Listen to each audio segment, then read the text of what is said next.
Tumakuru Arsikere ದ್ವಿಪಥ railway ಯೋಜನೆಗೆ ರೈತರಿಂದ ಭೂಸ್ವಾಧೀನ ಪಡಿಸಿಕೊಂಡ ಭೂಮಿಗೆ ಪರಿಹಾರ ನೀಡದೆ ರೈಲ್ವೆ ಇಲಾಖೆ ಸತಾಯಿಸುತ್ತಿದೆ ಎಂದು ಗುಬ್ಬಿ ತಾಲೂಕಿನ ಕಡಬ ಹೋಬಳಿಯ ದೊಣ್ಣೆಗೆರೆ ಗ್ರಾಮದ ರೈತರು ಆರೋಪ ಮಾಡಿದ್ದಾರೆ. ತುಮಕೂರು ಅರಸೀಕೆರೆ ದ್ವಿಪಥ ಯೋಜನೆಯಡಿ ರೈಲ್ವೆ ಮೇಲ್ಸೇತುವೆ ನಿರ್ಮಾಣಕ್ಕೆ ಗುಬ್ಬಿ ತಾಲೂಕು ಕಡಬ ಹೋಬಳಿ ದೊಣ್ಣೆಗೆರೆ ಗ್ರಾಮದ ಸರ್ವೆ ನಂಬರ್ 36 ಜಮೀನನ್ನ ಪರಿಹಾರ ನೀಡುವುದಾಗಿ ಭೂ ಸ್ವಾಧೀನಪಡಿಸಿಕೊಂಡಿದ್ರು. ಆದರೆ ಪರಿಹಾರ ಮೊತ್ತವನ್ನ ಕೊಟ್ಟಿರದೆ ಹಿನ್ನೆಲೆ ಕಾಮಗಾರಿಗೆ ವಿರೋಧ ವ್ಯಕ್ತಪಡಿಸಿದೆವು. ಆಗ ರೈಲ್ವೆ ರಾಜ್ಯ ಸಚಿವ ವಿ ಸೋಮಣ್ಣ ಪರಿಹಾರ ಕೊಡುವುದಾಗಿ ಭರವಸೆ ನೀಡಿದ್ರು. ಆದರೆ ಕಾಮಗಾರಿ ಮುಗಿದಿದ್ದು ಮೇಲ್ಸೇತುವೆ ಉದ್ಘಾಟನೆಯ ಹಂತಕ್ಕೆ ಬಂದರೂ ಸಹ ಪರಿಹಾರ ನೀಡದೆ ನಮ್ಮನ್ನ ಸತಾಯಿಸುತ್ತಿದ್ದಾರೆ.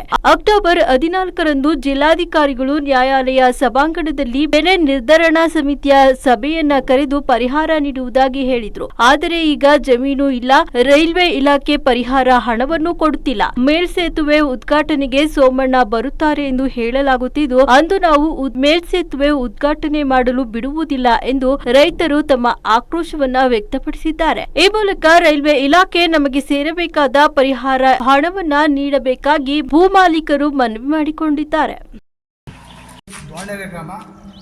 ಇಲ್ಲಿ ರೈಲ್ವೆ ಮೇಲ್ಸೇತುವೆ ಕಾಮಗಾರಿಗೆ ನಮ್ಮದು ಸರ್ವೆ ನಂಬರ್ 36ರಲ್ಲಿ 6 ಕೋಟಿ ಜಮೀನು ಹೋಗಿದೆ. ಕಾಮಗಾರಿ ಮಾಡ್ಬೇಕಾದ್ರೆ 3 ತಿಂಗಳು ಕೆಲಸ ನಾನು ನಿಲ್ಲಿಸಿದ್ದೆ, ತಡೆದಿದ್ದೆ. ನಮ್ಗೆ ಪರಿಹಾರ ಕೊಟ್ಟಿಲ್ಲ, ಕಾಮಗಾರಿ ಮಾಡಿ ಅಂತ ಕಾಮಗಾರಿ ಮಾಡಿಬಿಟ್ಟಿದ್ದೆ, ಕಾಮಗಾರಿ ನಿಲ್ಲಿಸಿದ್ದೆ. ಅಧಿಕಾರಿಗಳು ಲಾಸ್ಟ್ ಟೈಮ್ ಬಂದಾಗ ಸೋಮಣ್ಣವರು ಸಹ ಬಂದಿದ್ದರು, ಪರಿಹಾರ ಮುಂದಿನ ದಿವಸದಲ್ಲಿ ಕೊಡಿಸೋ ವ್ಯವಸ್ಥೆ ಮಾಡ್ತೀನಿ ಅಂತ ಹೇಳಿದರು. ಯಾವುದೇ ರೀತಿ ಉದ್ಘಾಟನೆ ಕಾರ್ಯಕ್ರಮಕ್ಕೆ ಸೋಮಣ್ಣವ್ರು ಬರ್ತೀವಿ ಅಂತ ಮಾಹಿತಿ ಇದೆ. ಉದ್ಘಾಟನೆ ಕಾರ್ಯಕ್ರಮಕ್ಕೆ ಕೆಲಸ ಮುಗಿದಿದ್ರೂ ಸಹ ನಮ್ಗೆ ಯಾವುದೇ ರೀತಿ ಪರಿಹಾರ ಬಂದಿಲ್ಲ. ದಯವಿಟ್ಟು ನಮ್ಗೆ ಆದಷ್ಟು ಬೇಗ ಪರಿಹಾರ ಕೊಡಿಸ್ಬೇಕಾಗಿ ಸೋಮಣ್ಣವ್ರ ಹತ್ರ ವಿನಂತಿ ಮಾಡ್ಕೊತೀನಿ.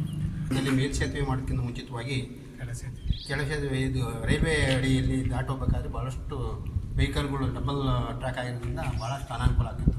ಗಂಟೆಗಟ್ಟಲೆ ಕಾಯಬೇಕಾಗಿತ್ತು. ಇಂಥ ಪಕ್ಕದ ಊರ ಇರ್ತಕ್ಕಂಥ ಡಿರಾಂಪುರ, ಮಾರ್ಶೆಟ್ಟಹಳ್ಳಿ ಮತ್ತು ಪಕ್ಕದ ಇನ್ನು ಬೆಣ್ಣೂರು, ಸಿಗಟ್ಟಿ ಎಲ್ಲ ಗ್ರಾಮಗಳಿಗೆ ಹೋಗ್ಬೇಕಾದ್ರೆ ಭಾಳ ಸಮಯ ತಾಂತಿದೆ. ಈ ಮೇಲ್ಸೇತುವೆ ಆಗಿರ್ತಕ್ಕಂಥದ್ದು ತುಂಬ ಅನುಕೂಲವಾದ ಒಂದು ಕಾರ್ಯ ಆಗಿದೆ. ಇದು ಉದ್ಘಾಟನೆ ಮಾಡಲಿಕ್ಕೆ ಬಂದಿರತಕ್ಕಂಥದ್ದು ನಮಗೆ ಸಂತೋಷ. ಆದರೆ ಈ ಜಮೀನು ಸುಮಾರು 6 ಕೋಟಿ ಜಮೀನು ಶ್ರೀ ಭರತ್ ಕುಮಾರ್ ಅವರ ತಂದೆ ಚಂದ್ರಣ್ಣವರ ಜಮೀನು ಇದೆ. ಅದಕ್ಕೆ ಪರಿಹಾರ ಕೊಡದಲೇ ಅಧಿಕಾರಿಗಳು ಏನು ಮಾಡಿದ್ರು, ಕೆಲಸ ಮಾಡ್ಬೇಕಾದ್ರೆ ತಡೆ ಹಿಡಿದ್ರು ಅವರು.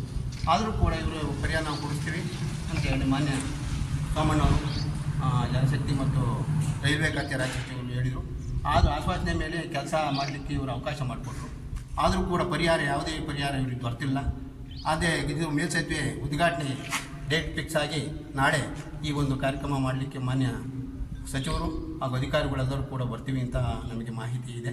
ಆದ್ದರಿಂದ ದಯವಿಟ್ಟು ಇವ್ರಿಗೆ ಪರಿಹಾರ ಕೊಡಿಸಿಕೊಟ್ಟು ಅನುಕೂಲ ದೊಣ್ಣೆಗೆರೆ ಗ್ರಾಮದ ಭರತ್ ಕುಮಾರ್ಗೆ ಅನುಕೂಲ ಮಾಡಿಕೊಟ್ಟು ಅಂತ ಮಾಡಕ್ಕೆ ಬಂದಾಗ ಸರ್ವೆ ನಂಬರ್ ತೋರಿಸಿದೆ.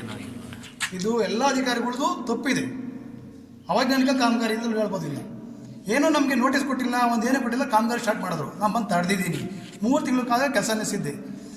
ಸೋಮಣ್ಣನವ್ರು ಹೇಳಿ ಪರಿಹಾರ ಕೊಡಿಸ್ತೀನಿ ಅಂತ ಹೇಳಿದರು. ದಯವಿಟ್ಟು ಸೋಮಣ್ಣವ್ರನ್ನ ಕೇಳೋದಿಷ್ಟೇ, ಒಬ್ಬ ಬಡ ರೈತರಿಗೆ ಇವತ್ತು ತುಂಬ ಬಿಸಿಲಿದೆ, ನೀರುಗಳು ಬರ್ತಾ ಇಲ್ಲ, ದಯವಿಟ್ಟು ನಮ್ಗೆ ಪರಿಹಾರ ಕೊಡಿಸಿ. ಇದಕ್ಕೂ ಮುಂಚೆ ಒಂದು ಸಲ DC ಆಫೀಸ್ಗೆ 2 ಸಲ ಕರೆದಿದ್ದಾರೆ. ಸಂಜೆ ನಮ್ಮ ದೊಡ್ಡಪ್ಪನ ಸಲ ಇದೆ, ಇದು ಜಮೀನು ಭಾಗದಲ್ಲಿ ನಮಗೆ ಕೊಟ್ಟಿದ್ದಾರೆ. ನೈಟ್ 10 ಗಂಟೆವರೆಗೂ DC ಚೇಂಬರ್ ಕುಂತು ಬಂದಿದ್ದೀವಿ. ಏನು ನಮ್ಗೆ ಕುಂಡಿಸ್ಕೊಂತಾರೆ, ನೈಟ್ 10 ಗಂಟೆಗೆ ಮನೆ ಕಳಿಸಿರೋದು ಬಿಟ್ಟರೆ ನಮ್ಗೆ ಈ ಥರ ಪರಿಹಾರ ಕೊಡ್ತೀನಿ ಅಂತ ಹೇಳಿಲ್ಲ, ಏನೂ ಮಾಡಿಲ್ಲ. 2 ಸಲ DC ಆಫೀಸ್ಗೆ ಬಂದಿದ್ದೀನಿ. DC ಆಫೀಸಿಂದ ಲೆಟ್ರನ್ನು ಕೊಟ್ಟಿದ್ದಾರೆ, ಮೀಟಿಂಗ್ ಬನ್ನಿ ಅಂತ. ಈ ಲೆಟ್ರ್ ತಗೊಂಡು ನಾನು 2 ಸಲ ಹೋಗಿದ್ದೀನಿ DC ಆಫೀಸ್ಗೆ. ನಮಗೇನು ಇದುವರೆಗೂ ಪರಿಹಾರ ಬಂದಿಲ್ಲ. ಈಗ ಮುಂದೆ ಏನು ಮಾಡ್ಬೇಕಂತೀರ? ಮುಂದೆ ನಾನು ನಾಳೆವರೆಗೂ ಕಾದು ನೋಡ್ತೀನಿ. ನನಗೆ ಪರಿಹಾರ ಸಿಗ್ದಲ್ಲ ಇದ್ದರೆ ಮುಂದಿನ ಬರೋ ದಿವಸ ಹೋರಾಟ ಮಾಡೋಕ್ಕೂ ನಾನು ರೆಡಿ ಇದ್ದೀನಿ. ಓಕೆ.